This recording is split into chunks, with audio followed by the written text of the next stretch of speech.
नमस्कार, स्वागत है आप सभी का टीवी 27 न्यूज पर। आपके साथ मैं हूं शिवानी ठाकुर। बुलेटिन की शुरुआत करेंगे बड़ी खबर के साथ। कांग्रेस केंद्रीय चुनाव समिति की अहम बैठक। बिहार, झारखंड, उत्तर प्रदेश राज्यों के उम्मीदवारों पर चर्चा। उम्मीदवारों के नाम पर लगेगी मुहर। इस वक्त की बड़ी खबर, बड़ी जानकारी, बड़ी अपडेट। कांग्रेस के केंद्रीय सदस्यों की आज बैठक होने वाली है। राज्यों के उम्मीदवारों पर चर्चा होगी। बिहार और उत्तर प्रदेश को लेकर के विशेषकर किन किन उम्मीदवारों के नाम पर पार्टी की तरफ से मुहर लगाई जाएगी, इसको लेकर के केंद्रीय चुनाव समिति की अहम बैठक हो रही है। कांग्रेस बिहार, झारखंड और उत्तर प्रदेश के राज्यों में किन किन उम्मीदवारों के नाम पर मुहर लगाएगी, इसको लेकर ये बैठक अहम मानी जा रही है। आपको बता दें कि लोकसभा चुनाव के मद्देनजर उत्तर प्रदेश, बिहार और झारखंड की कई सीटों पर अभी तक कांग्रेस की तरफ से उम्मीदवारों की घोषणा नहीं की गई है। कई नामों पर चर्चा हो रही है।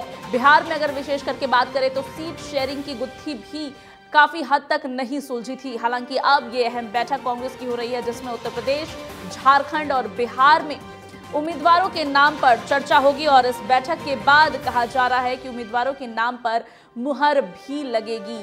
राज्यों के उम्मीदवारों के नामों पर चर्चा के लिए कांग्रेस की इस कमेटी की अहम बैठक हो रही है। लोकसभा चुनाव के मद्देनजर काफी अहम बैठक है कांग्रेस केंद्रीय चुनाव समिति की।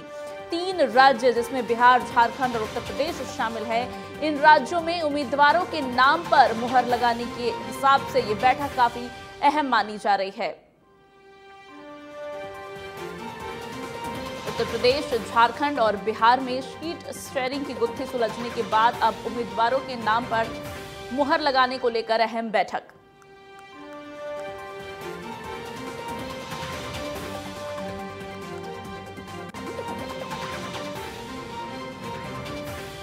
पूरी जानकारी के साथ हमारे साथ खुशबू सिंह लाइव जुड़ गई हैं। खुशबू, कांग्रेस कमेटी की यह अहम बैठक है। 3 राज्यों में उम्मीदवारों के नामों पर चर्चा होने वाली है। सीट शेयरिंग की गुत्थी अब सुलझ गई है। कांग्रेस को इतना समय क्यों लग रहा है अपने उम्मीदवारों की घोषणा करने में? शिवानी, देखिए, जैसा कि हर जगह गठबंधन की वजह से आपसी मतभेदों की वजह से, जैसा कि सबको पता है कि थोड़ा सा जो गठबंधन के अंदर मतभेद हो रहे हैं, हो सकता है कि उसकी वजह से ये जो देरी हो रही है उम्मीदवारों की घोषणा में, इसका कहीं ना कहीं होना हो कारण यही हो सकता है जो आपसी फूट हो रही है पार्टी के अंदर ना, जो हम सभी के सामने हम सभी को देखने को मिल रहा है। कहीं ना कहीं ये उसी की वजह से हो रही है। और आज हो सकता है कि इन 3 राज्यों के अलावा बिहार, झारखंड और उत्तर प्रदेश के अलावा और भी कुछ राज्यों के कैंडिडेट्स के नाम क्लियर हो जाएंगे। आज अभी शाम 5 बजे ही मीटिंग शुरू होनी थी, लेकिन जो महागठबंधन की आज जो रैली थी उसकी वजह से थोड़ा सा ये मीटिंग डिले हो रहा है, देरी से शुरू हो रहा है। क्योंकि जो भी वहाँ के दिग्गज कांग्रेस के जो भी नेता थे प्रमुख, उनको थोड़ा सा पहुँचने में, कांग्रेस ऑफिस पहुँचने में देरी हो रही है। इसकी वजह से इस मीटिंग में भी थोड़ी सी देरी हो रही है और ये थोड़ी देर से शुरू होगी। खुशबू, गठबंधन पे बात तो बन गई है, सीट शेयरिंग का फॉर्मूला भी तय हो गया है। विशेष करके अगर बिहार की बात करें, झारखंड की बात करें या उत्तर प्रदेश की बात करें, और आज तमाम इंडिया गठबंधन जब रामलीला मैदान में एकजुट है, तो सीट शेयरिंग की गुत्थी सुलझने पर क्या एकजुट नहीं है? इन राज्यों में क्या आपसी कलह लोकसभा चुनाव के दौरान बड़ी चुनौती बनेगा? क्योंकि उम्मीदवारों के नाम की घोषणा भी नहीं कर पा रहे हैं, 7 चुनाव क्या लड़ेंगे?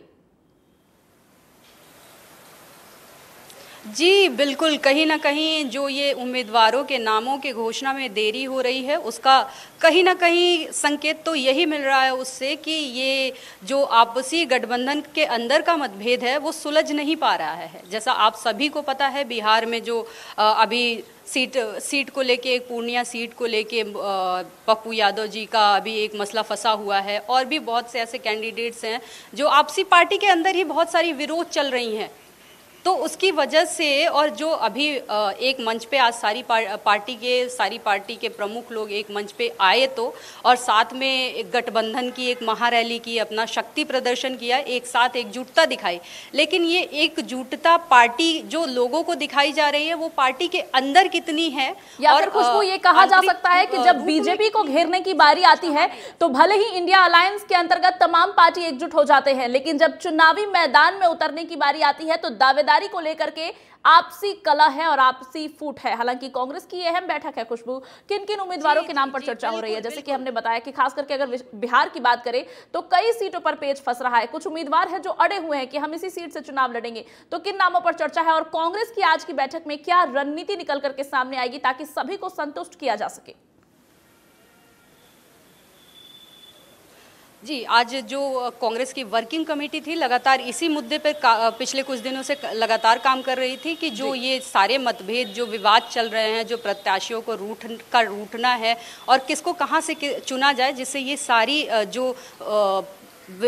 विरोध की स्थितियां पैदा हो रही है आपस में पार्टी के अंदर, और जो ये शीट शेयरिंग की वजह से जो चीज़ें परेशानियां पैदा हो रही हैं, उनको कहीं ना कहीं दूर किया जा सके। और उसी को लेके पिछले कुछ दिनों से वर्किंग कमेटी लगातार काम कर रही थी और आज उसी को वर्किंग कमेटी ने जब रिपोर्ट दे दी होगी तो आज ये बैठक की जाएगी। और बैठक तो कांग्रेस की अहम बैठक है। बिहार, झारखंड और उत्तर प्रदेश, इन 3 राज्यों में उम्मीदवारों के नामों को लेकर विशेष चर्चा होगी और बताया जा रहा है कि उम्मीदवारों के नाम पर मुहर भी लगाया जा सकता है। खुशबू, तमाम जानकारियों के लिए आपका बहुत शुक्रिया।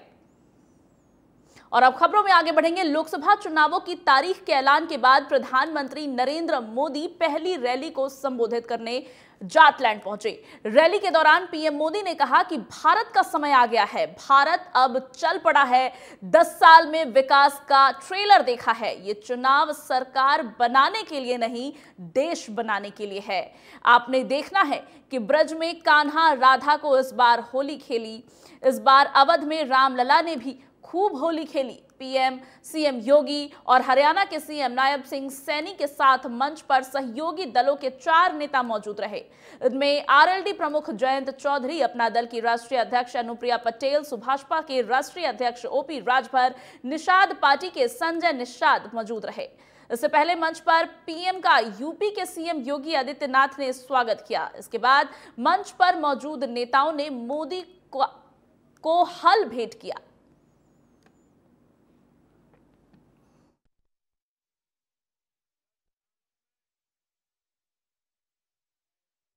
अनेक काम हुए हैं जिनको पहले असंभव मान लिया गया था। अब आप देखिए, अयोध्या में रामलला का भव्य मंदिर बनेगा। ये लोगों को असंभव लगता था, लेकिन राम मंदिर भी बना है और हर रोज वहां लाखों लोग दर्शन के लिए भी जा रहे हैं।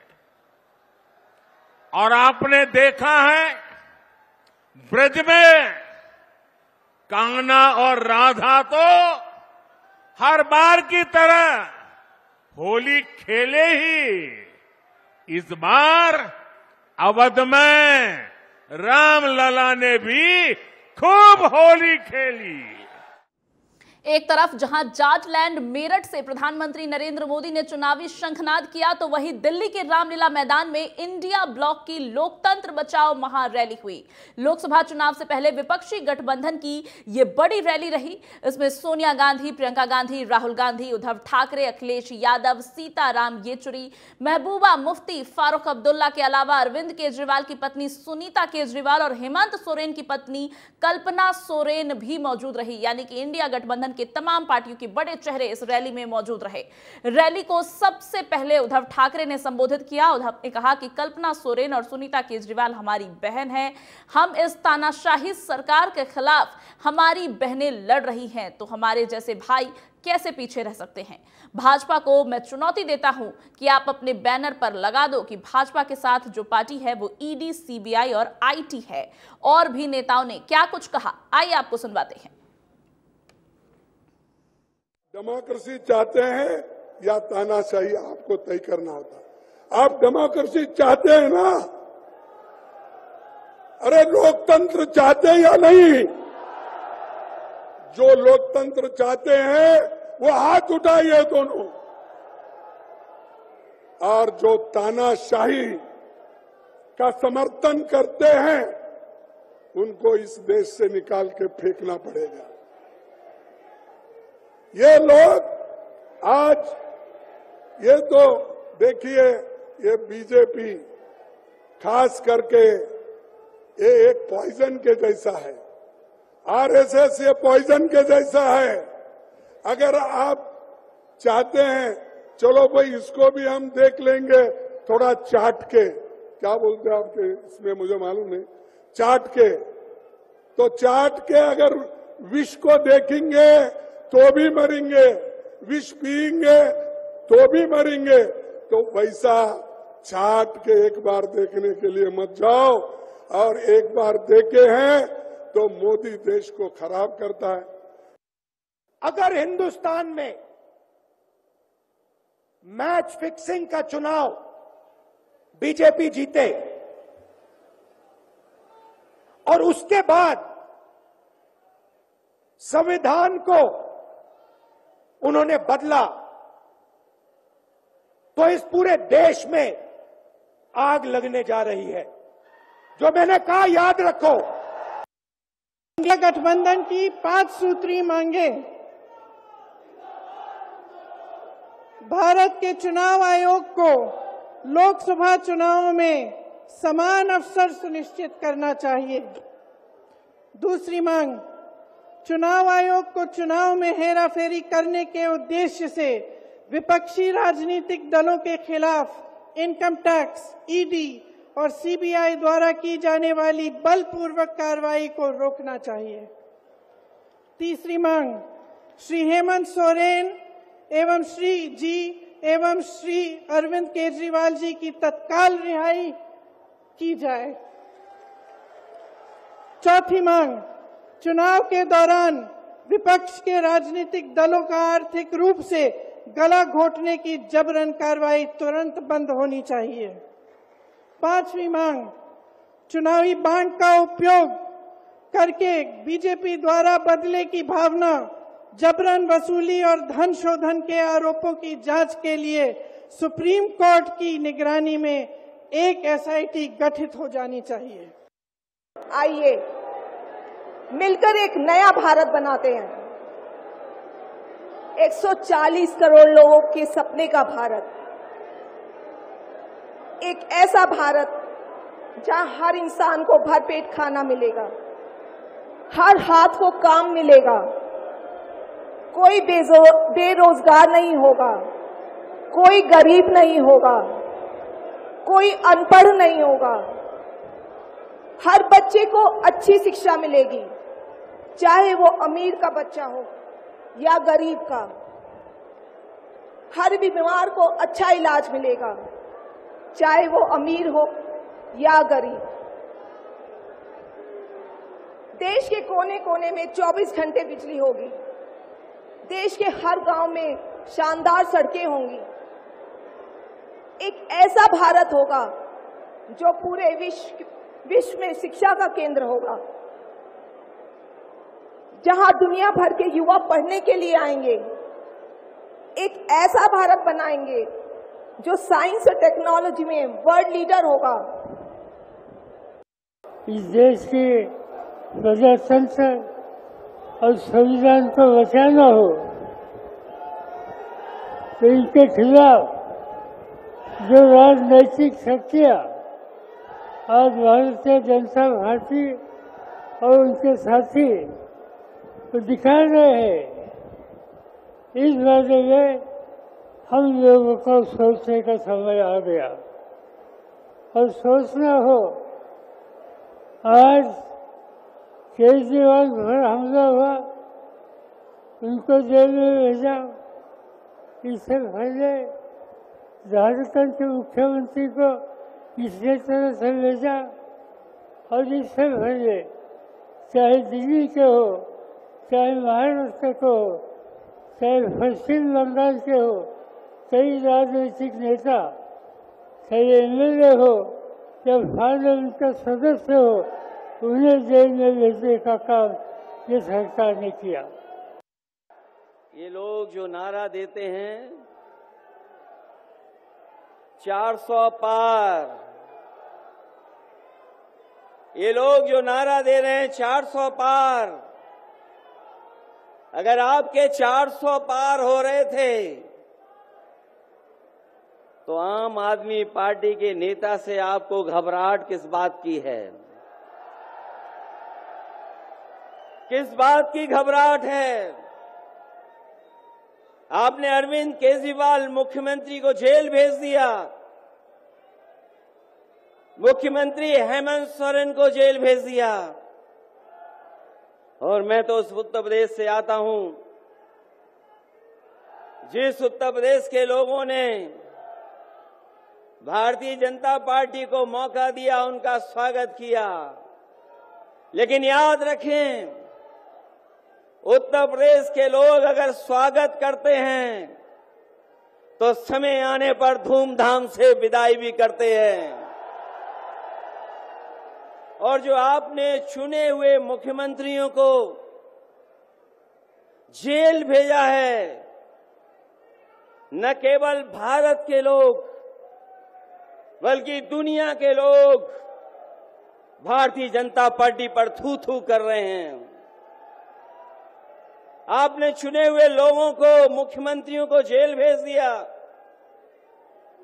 जिस लोकतंत्र में और जिस लोकतंत्र के लिए दुनिया में भारत का सम्मान होता था, आज वही दुनिया में भारत की अगर सबसे ज्यादा थू थू किसी ने कराई है तो वो भारतीय जनता पार्टी के लोग हैं।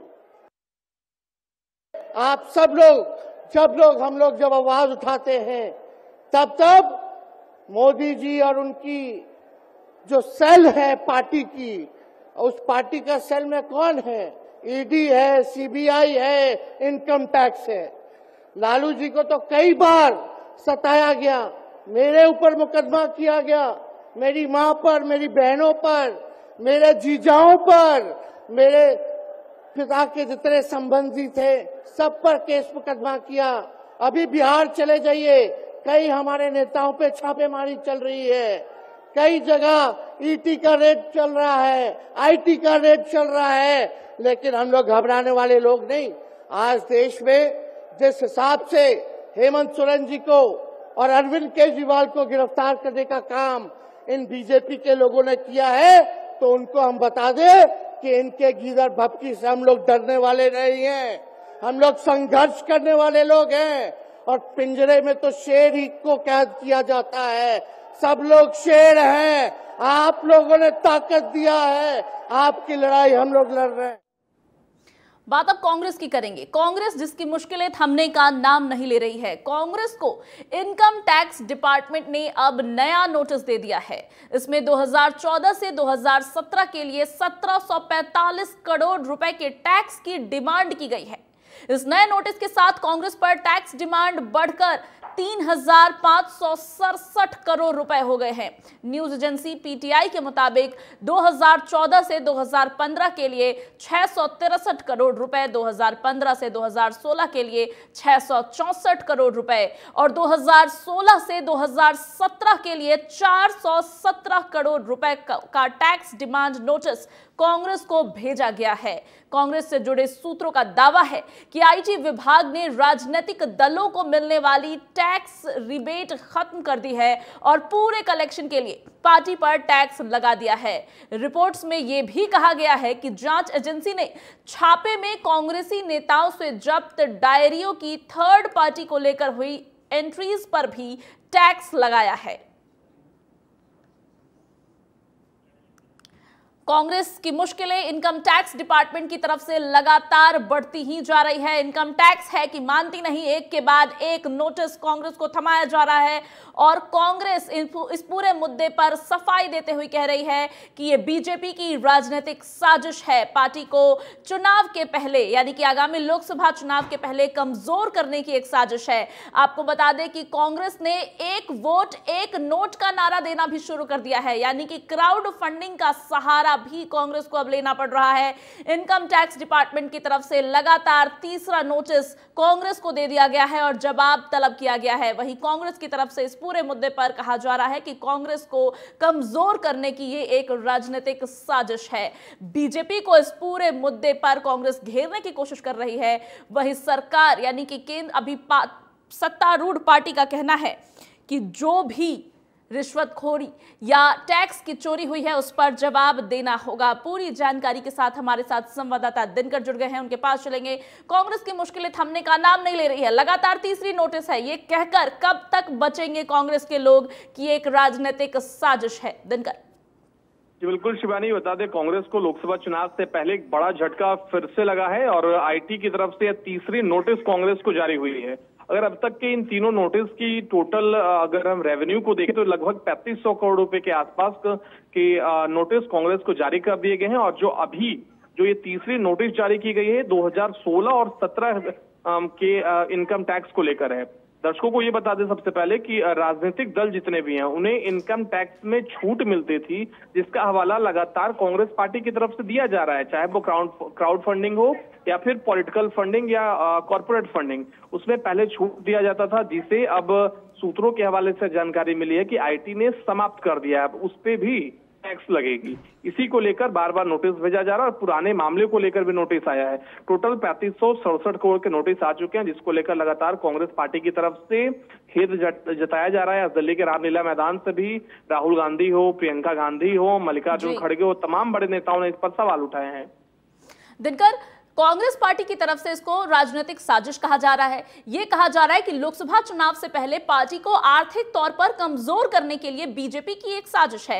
यह भी बात निकल करके सामने आई कि कांग्रेस अब क्राउड फंडिंग का सहारा लेने के लिए सोच रही है। नारा दिया गया है, एक वोट एक नोट। दिनकर, पार्टी की हालत क्या बेहद ही खराब हो जाएगी लोकसभा चुनाव से ठीक पहले? जी बिल्कुल शिवानी, दर्शकों को बता दें कि जहां आपने जिस तरीके से बताया कि कांग्रेस अब क्राउड फंडिंग का सहारा लेने की कोशिश कर रही है, इससे पहले भी अभी पिछले महीने का अगर जिक्र कर लिया जाए तो उस दौरान कांग्रेस ने कैंपेन लॉन्च किया था, जिसमें वो कांग्रेस की टी शर्ट भारत जोड़ो न्याय यात्रा 600 कुछ रुपए में लोगों को दे रही थी और साथ ही कांग्रेस के कैंपेन से जुड़ने के लिए वो क्राउड फंडिंग कर रही थी, जिसमें तकरीबन हर कांग्रेस के नेताओं ने 12 लाख, किसी ने 1 लाख रुपए और हर लोगों ने इस पर डोनेट किया था।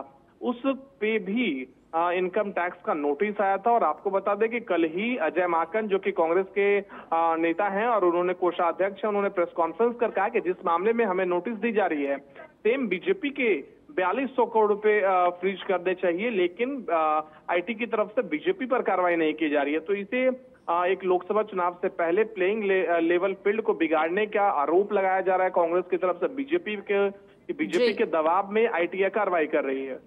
बहुत बहुत धन्यवाद दिनकर आपका इन तमाम जानकारियों के लिए। तो कांग्रेस की हालत बेहद कमजोर होती जा रही है। इनकम टैक्स डिपार्टमेंट की तरफ से राहत के बजाय नोटिस पे नोटिस दिया जा रहा है। तीसरी नोटिस अब कांग्रेस को दे दी गई है। और अब खबर में आगे बढ़ेंगे। बीजेपी के वरिष्ठ नेता लाल कृष्ण आडवाणी को आज देश का सर्वोच्च नागरिक सम्मान यानी कि भारत रत्न दिया गया। राष्ट्रपति द्रौपदी मुर्मू उनके घर जाकर उन्हें भारत रत्न से सम्मानित किया। इस मौके पर प्रधानमंत्री नरेंद्र मोदी, उपराष्ट्रपति जगदीप धनखड़, गृह मंत्री अमित शाह और पूर्व उपराष्ट्रपति एम वेंकैया नायडू भी मौजूद रहे। सूत्रों ने बताया कि आडवाणी की खराब स्वास्थ्य के कारण यह फैसला लिया गया। आपको बता दें कि कल भारत के 4 महान विभूतियों को राष्ट्रपति के द्वारा भारत रत्न से सम्मानित किया गया था। लाल कृष्ण आडवाणी कार्यक्रम में नहीं पहुंच पाए थे, उनकी खराब तबीयत का हवाला दिया गया था, जिसके बाद यह फैसला लिया गया कि उनके निवास स्थान पर पहुंचकर ही राष्ट्रपति द्रौपदी मुर्मू उन्हें सर्वोच्च नागरिक सम्मान से सम्मानित करेंगी। लोकसभा चुनाव 2024 के लिए समाजवादी पार्टी ने प्रभारियों की सूची जारी कर दी है। समाजवादी पार्टी के अधिवक्ता सपा उत्तर प्रदेश के प्रदेश अध्यक्ष सिकंदर यादव ने पहले, दूसरे और तीसरे चरण में हो रहे लोकसभा चुनाव के प्रभारियों की सूची जारी की है। लोकसभा चुनाव की तैयारियां तेज हो गई है। सभी राजनीतिक दल ने अपनी अपनी कमर कसनी शुरू कर दी है और इसी कड़ी में सपा ने पार्टी की प्रभारियों की सूची जारी कर दी है। तीनों चरण में उत्तर प्रदेश में चुनाव होने वाले हैं और तीसरे चरण की, अब पहले, दूसरे और तीसरे चरण की प्रभारियों की लिस्ट अब सपा ने जारी कर दी है।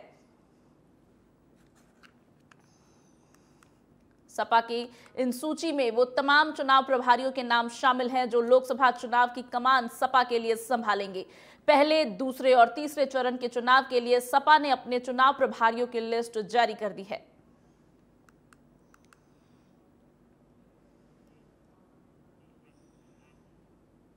आयकर विभाग ने कांग्रेस को 1823 करोड़ का नोटिस जारी किया है और कांग्रेस पार्टी के खाते से 135 करोड़ रुपए भी निकाल लिए गए हैं। इसे लेकर बड़वानी जिला मुख्यालय के झंडा चौक में कांग्रेस कार्यकर्ताओं ने विरोध प्रदर्शन किया और बीजेपी के खिलाफ जमकर नारेबाजी की। धरना प्रदर्शन के दौरान कांग्रेस कार्यकर्ताओं ने कहा कि पार्टी के खाते में कार्यकर्ताओं का दिया गया चंदा है, ये कांग्रेस कार्यकर्ताओं की सदस्यता की फीस का पैसा है। लोकसभा चुनाव को देखते हुए बीजेपी डर गई है। कांग्रेस विधायक राजन मंडलोई ने आरोप लगाया कि लोकसभा चुनाव में कांग्रेस को बढ़त मिल रही है, इसलिए कांग्रेस को रोकने के लिए यह सब किया जा रहा है।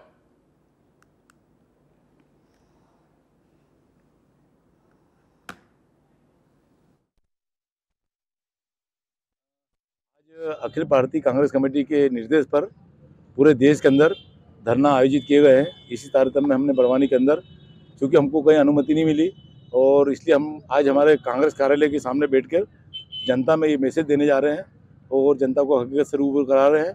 आप जैसे सब जानते हो कि जब आम चुनाव चालू हो गए, ऐसे समय पर हमारी जो कांग्रेस पार्टी है उसके बैंक खातों को सीज कर दिया और साथ में आपने देखा होगा कि दिल्ली के मुख्यमंत्री और झारखंड के मुख्यमंत्री, इनको भी गिरफ्तार करके जेल में डाल दिया है और कांग्रेस के नेताओं के ऊपर आए दिन आयकर के नोटिस, ईडी के छापे और पूरी दबाने की कार्रवाई।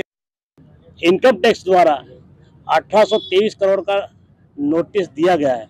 उसके विरोध में कहीं न कहीं भारतीय जनता पार्टी बड़ी दबंगता से ये दिखाना चाहती है कि हमारे खिलाफ कोई कैंडिडेट खड़ा ही नहीं हो और चुनाव प्रचार में पैसे नहीं लगे और अर्थव्यवस्था में भी कमजोर रहे।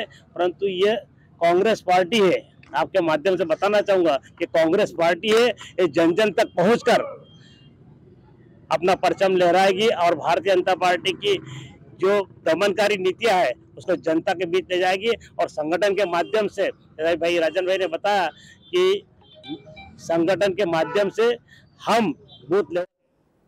इस बुलेटिन में फिलहाल इतना ही, लेकिन खबरों का सिलसिला आगे भी लगातार जारी है। आप बने रहिए हमारे साथ, देखते रहिए TV27 न्यूज।